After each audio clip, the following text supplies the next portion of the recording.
આજે ખૂબ ઐતિહાસિક દિવસ છે.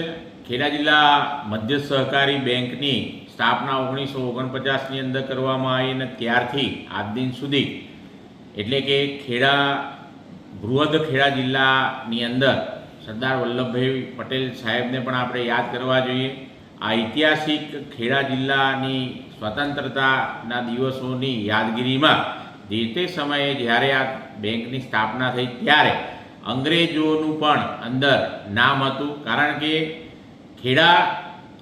ખેડા અને અંગ્રેજો દ્વારા ખેડાને પ્રોનાઉન્સ તરીકે કેરા કહેવામાં આવતું હતું ને એના ભાગરૂપે જ્યારે આ બેંકની જે લાયસન્સની પ્રથા ચાલુ થઈ ત્યારે આ બેંકને બે નામથી લાયસન્સ આપવામાં આવ્યું હતું. એક તો ઇંગ્લિશમાં એને કેરા લખીને આપેલું અને હિન્દીમાં ખેડા તરીકે આપવામાં આવેલું. અને આ નામ આજની ભવિષ્યની પેઢીને ખૂબ કૃતૂહલ જેવું લાગતું હતું, કારણ કે ખેડા હિન્દીમાં લખાયેલું હોય, ગુજરાતીમાં ખેડા લખાયેલું હોય અને જ્યારે ઇંગ્લિશમાં કેરા લખાઈને આવતું ત્યારે અમારા બોર્ડે આ સુનિશ્ચિત કર્યું કે આ કેરા કેવી રીતના આવ્યું.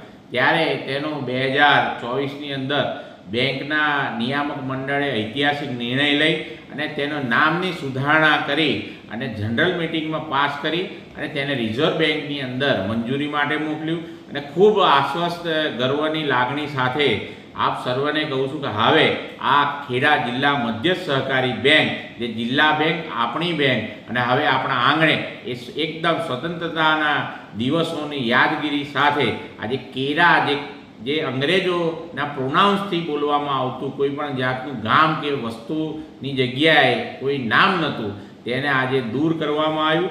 અને આજથી હવે ખેડા જિલ્લા મધ્ય સહકારી બેંક ઇંગ્લિશમાં પણ ખેડા અને હિન્દીમાં પણ ખેડા અને ગુજરાતીમાં પણ ખેડા જિલ્લા મધ્ય સહકારી બેંક આજથી જાહેર કરવામાં આવી.